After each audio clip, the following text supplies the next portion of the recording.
Hello, friends and viewers.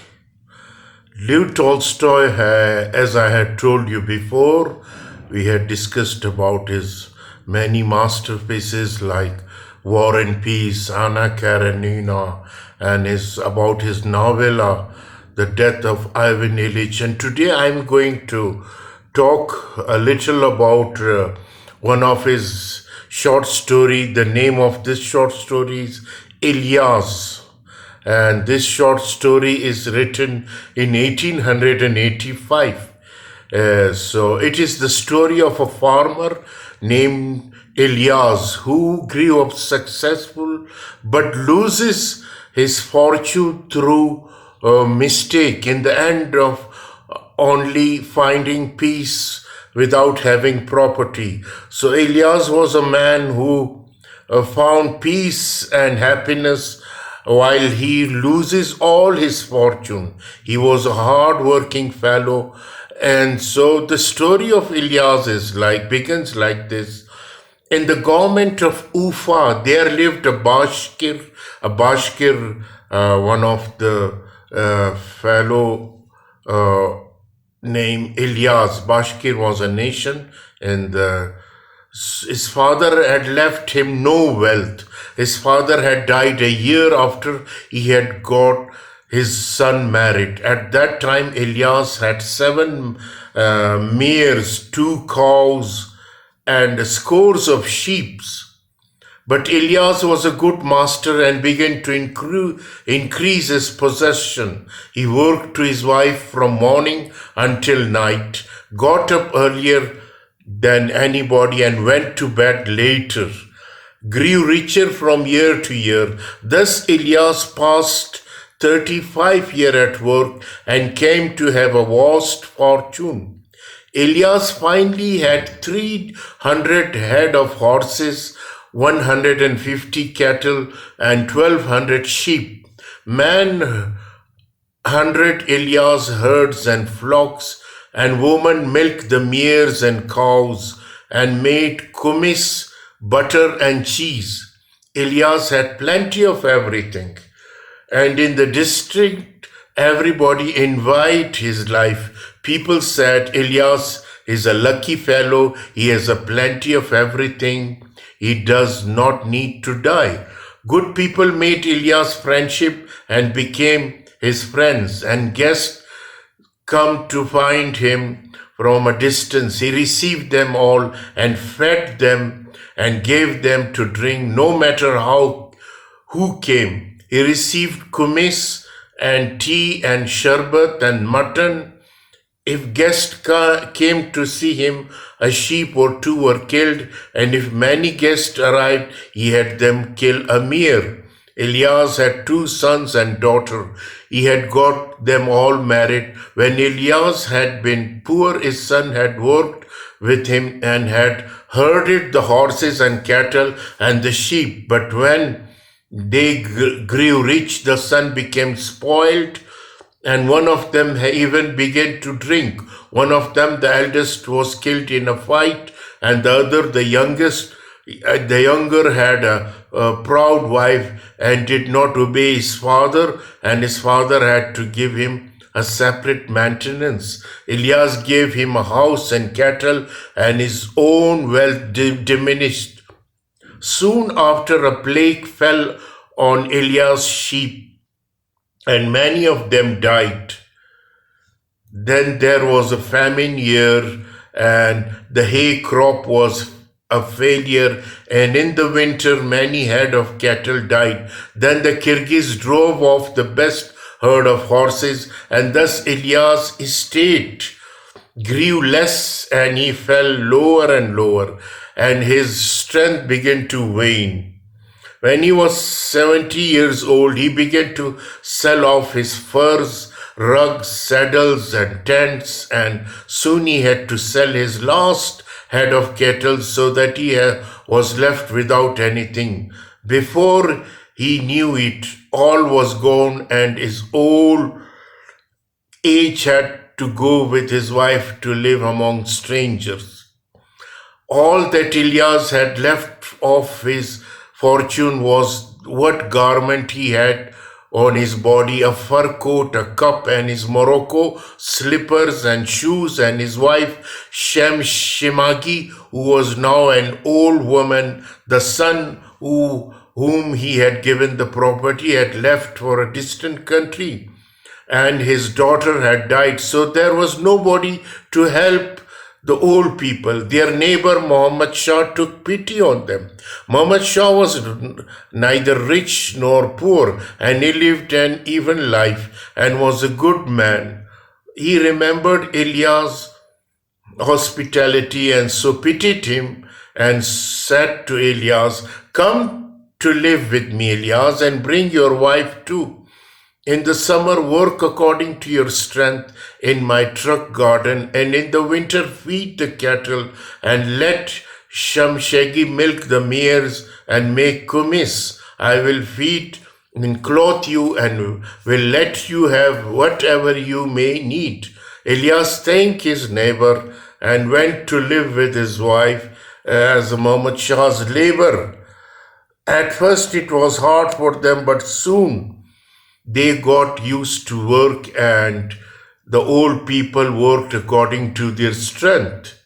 It was profitable for the master to keep these people, for they had been masters themselves and knew all the other and were not lazy, but worked according to their strength. But it pained Muhammad Shah to see the well-to-do people brought down so low. One day, distant guest matchmaker happened to call on Muhammad Shah's, and the mullah came too. Muhammad Shah ordered his men to catch a sheep and kill it. Ilyas flayed the sheep and cooked it and sent it to the guest. They ate the mutton, drank tea, and then started to drink kumis. The guest and the master were sitting on down cushion on the rugs, drinking kumis out of bowls and talking, but Ilyas got through with his work and walked past the door. When Muhammad Shah saw him, he said to a guest, "Do you see the old man who just went past the door?" "I did," said the guest, "but what is there remarkable about him?" "What is remarkable is that he used to be our richest man. Ilyas is his name. Maybe you have heard of him." "Of course I have," said the guest, "and I have never seen him, but his fame has gone far abroad. Now he has nothing left. He lives with me as a laborer, and his wife is with him. She milks the cow."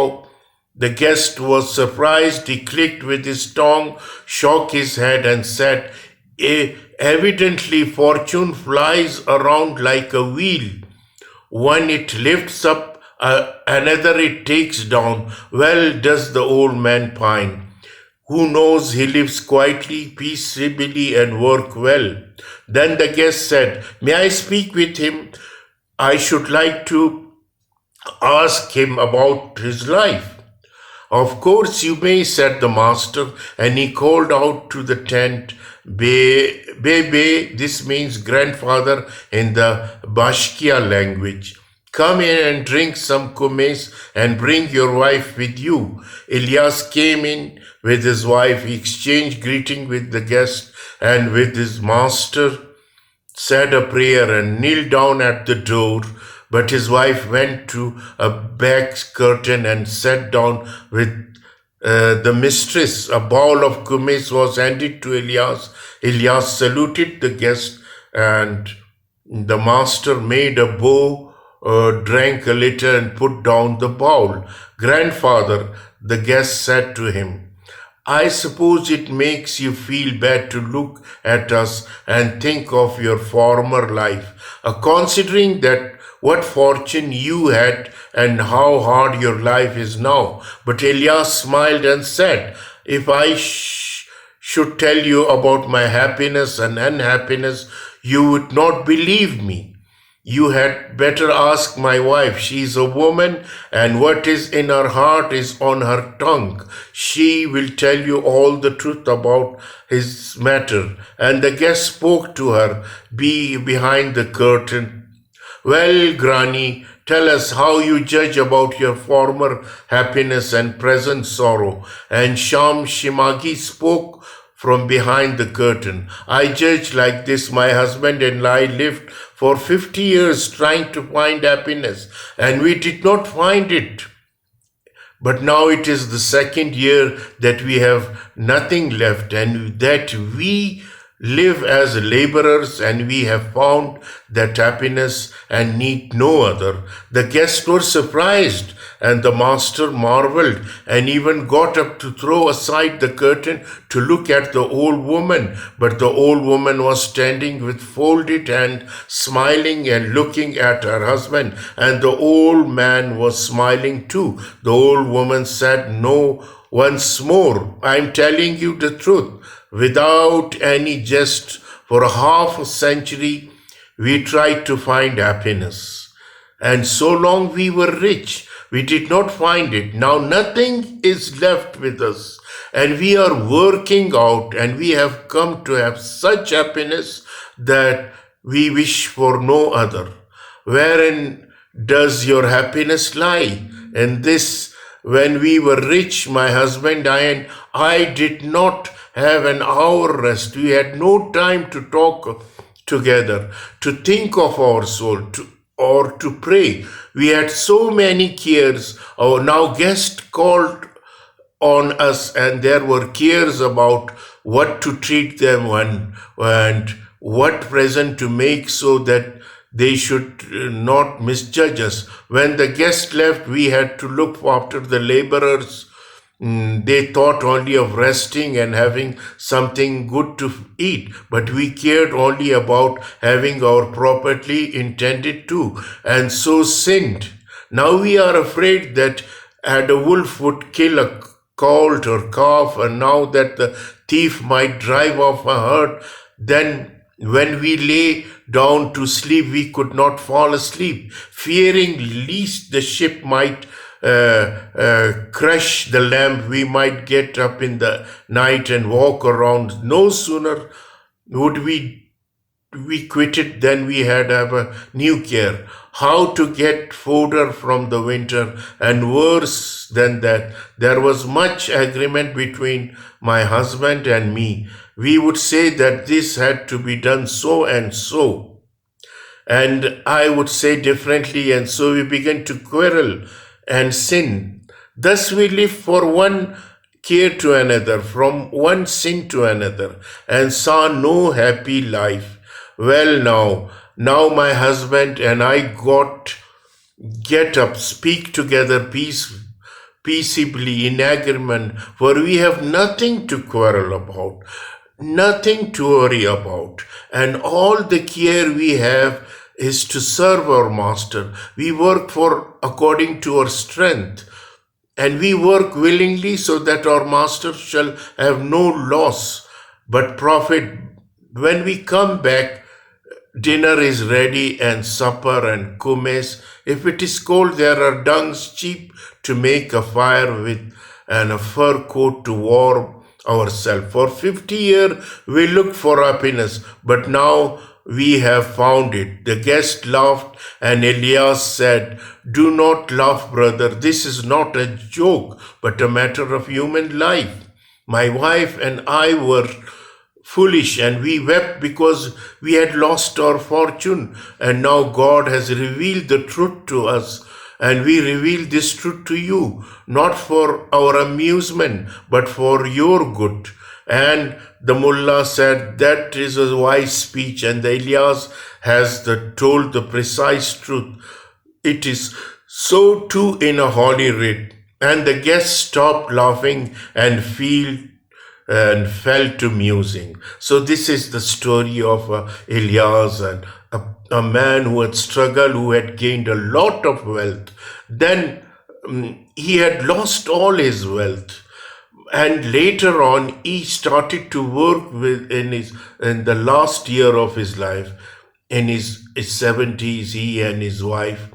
He had nothing. Now he started to work for another people. But he gained happiness. He found happiness. He's satisfied with his present life. And This is the secret of life. Tolstoy tell us in this short story, Ilyas. I hope you will enjoy this short story. Kindly subscribe the same. Thank you.